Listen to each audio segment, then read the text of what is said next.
हाय दोस्तों, मैं राजनारायण यादव आपके सामने आपके यूट्यूब चैनल अभिनव कोचिंग सेंटर में आपका स्वागत और अभिनंदन करता हूँ। पिछली कक्षाओं में हम लोग अ,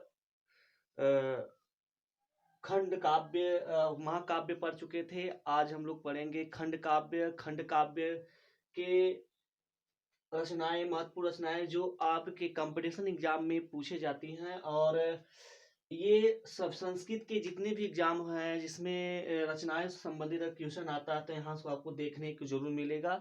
ये वो क्वेश्चंस हैं, वो रचनाएं हैं जो आपके किसी न किसी कंपटीशन एग्जाम में संस्कृत के पूछे हुए हैं, उनको मैं लेकर आया हूँ। इसके बाद मैं अगला वीडियो बनाऊंगा जिसमें कुछ और रचनाएं छूटी हुई हैं, उनको मैं पूरा करके संस्कृत के कवि, लेखक और रचनाएं वाला जो टॉपिक है आपका समाप्त हो जाएगा। उसके बाद हम लोग पढ़ेंगे संज्ञा प्रकरण। संज्ञा प्रकरण में हम लोग वर्णमाला से लेकर के सारी चीजें जो आएंगी उसको हम लोग पढ़ेंगे सीक्वेंस से। अब आगे बिना समय गवाए हुए हम आगे पढ़ेंगे। टॉपिक हम लोग कहा संस्कृत के कवि एवं लेखक की रचनाएं। तो हम लोग महाकाव्य के जो कवि और लेखक थे उनको पढ़ चुके थे। अब हम लोग पढ़ेंगे खंड काव्य। खंड काव्य की प्रमुख रचनाएं हैं जो आपके कंपटीशन एग्जाम में पूछी जाएंगी, उनको मैं लिया हूँ। गीत गोविंद। गीत गोविंद किसकी रचना है? जयदेव की रचना है। और गंगा लहरी पंडित जगन्नाथ की रचना है। चंडी शतक चंडी शतम चंडी शतम किसकी रचना है? बाणभट्ट की रचना है। ऋतु संहार कालिदास की रचना है। मेघदूत कालिदास की रचना है, जो क्या है? खंड काव्य है। नीति शतकम और श्रृंगार शतकम, ये दोनों रचनाएं किसकी है? भर्तृहरि की है। भर्तृहरि की रचनाएं हैं। ये कालिदास की दो रचनाएं जो है खंड काव्य हैं। ठीक है, कालिदास की दो रचनाएं क्या है? खंड काव्य है। और ऋतु संहार को कालिदास की प्रथम रचना माना जाता है। ऋतु संहार को कालिदास की प्रथम रचना माना जाता है, ये बात ध्यान रखिएगा। और गद्य काव्य की बात किया जाए तो 10 Kumar Charitam, very very important. 10 Kumar Charitam किसकी रचना है? दंडी की रचना है। ये कालिदास की रचनाएं जो हैं, ये आपकी जो रचनाएं हैं बहुत ही इंपॉर्टेंट रचना है। कालिदास की जो रचना है बहुत ही इंपॉर्टेंट रचना है। और 10 कुमार चरितम ही क्या है? बहुत ही इंपॉर्टेंट रचना है, जो पेपर्स में अक्सर बहुत ज्यादा पूछी जाती हैं। और जयदेव की गीत गोविंद, जयदेव का गीत गोविंद भी बहुत ज्यादा पेपर्स में आते हैं। तो इन सब रचनाओं को आप ज्यादा फोकस करिएगा। वासव दत्ता सुबंधु की रचना है। और कादम्बरी हर्षचरित, कादम्बरी हर्षचरित भी आपके पेपर्स के दृष्टि से very very important, very very IMP है। कादम्बरी और हर्षचरितम किसकी रचना है? बाणभट्ट की रचना है। शिवराज विजयम अंबिका दत्त व्यास की रचना है। तिलक मंजरी धनपाल की रचना है। ये क्या है? गद्य काव्य। ये क्या है? गद्य काव्य है। इसके बाद नाट्य ग्रंथ की बात की जाए तो नाट्य ग्रंथ में अविमार्कम और स्वप्नवासव दत्त प्रतिमान नाटक, दूतवाक्यम और बाल चरितम। बल चरितम कहीं कहीं मिलता है, कहीं कहीं में बाल चरितम मिलता है। ठीक ना? तो ये किसकी रचना है? भास की रचना है। और भास जी को संस्कृत साहित्य का प्रथम नाटककार माना जाता है। भास जी को संस्कृत साहित्य का प्रथम नाटककार माना जाता है। ये बात आपको ध्यान देना है कि भास जी को संस्कृत साहित्य का प्रथम नाटककार माना जाता है। इनकी जितनी भी रचनाएं हैं सब में सबसे इंपॉर्टेंट की बात किया जाए तो सबसे इंपॉर्टेंट बात किया जाए तो दूतवाक्यम या दूतवाक्य के स्वप्नवासव दत्त, ये क्या है? बहुत ही महत्वपूर्ण रचनाएं हैं। और मृच्छकटिकम मृदुला राक्षस, यहाँ से जितनी रचनाएं आप देख रहे हैं सब क्या है? Very very important. इसमें मिला जुला के जितनी भी मैं रचनाएं लिया हूँ सब एग्जाम में पूछी हुई रचनाएं हैं। भवभूति, भवभूति की रचनाएं मालती माधव, महावीर चरितम, उत्तर रामचरितम, ये तीनों के तीनों ही महत्वपूर्ण रचनाएं हैं। और शूद्रक की रचना मृच्छकटिकम है। और विशाखा दत्त की रचना मुद्रा राक्षस, ये सब नाटक है। ठीक है। और भवभूति को करुण रस, भवभूति की एक विशेषता है एको रस करुण, अर्थात भवभूत ने कहा एकमात्र रस करुण को माना है। कभी कभी क्वेश्चन आ जाता है कि एकमात्र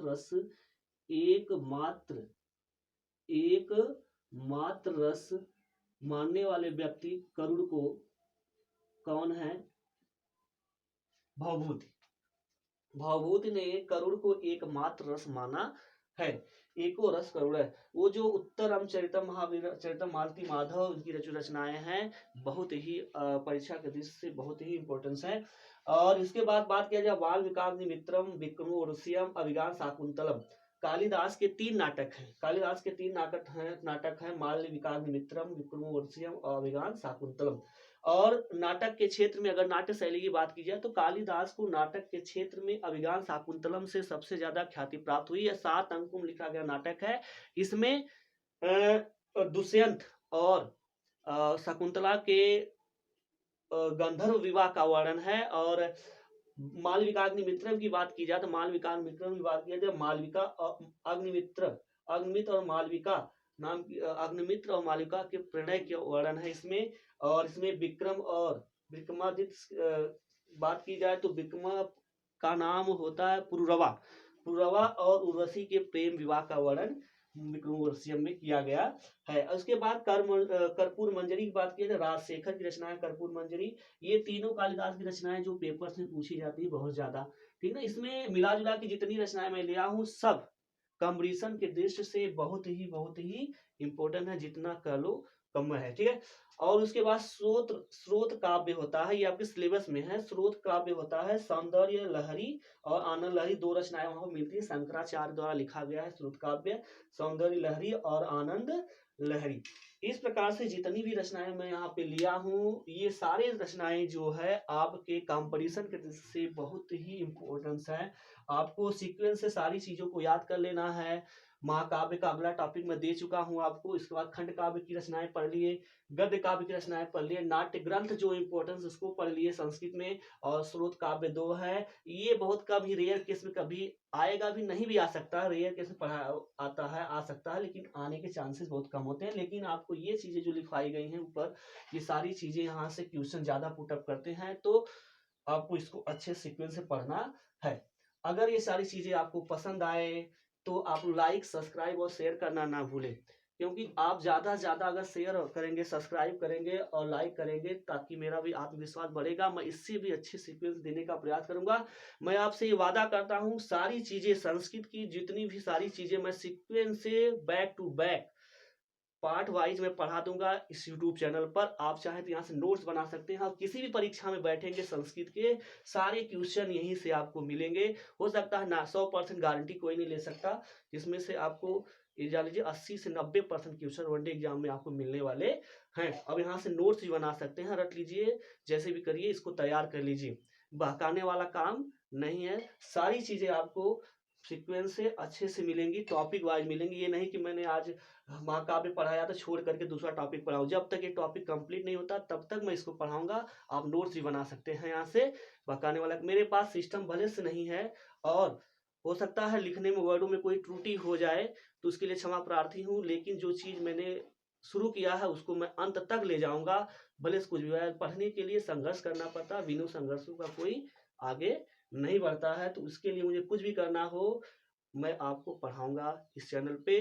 पूरा टॉपिक हिंदी वर्णमाला भी चालू किया हूँ, पूरा हिंदी ग्रामर पूरा पढ़ाऊंगा, उसके बाद संस्कृत ग्रामर पूरा पढ़ाऊंगा, समय मिली तो इंग्लिश ग्रामर पढ़ाऊंगा, और सीडीपी भी पढ़ाऊंगा, आपका जो UP TET, C TET, S TET और अन्य परीक्षाओं में काम आने वाले हैं। तो इस प्रकार से इस अगला टॉपिक मैं इसी पे देने वाला हूँ, जो काव्यशास्त्री ग्रंथों के नाम और काव्यशास्त्री ग्रंथों के नाम और कुछ दर्शन हैं जो आपके सिलेबस में हैं, तो उसको भी मैं आगे नेक्स्ट वीडियो में आपको दूंगा। बहुत बहुत धन्यवाद।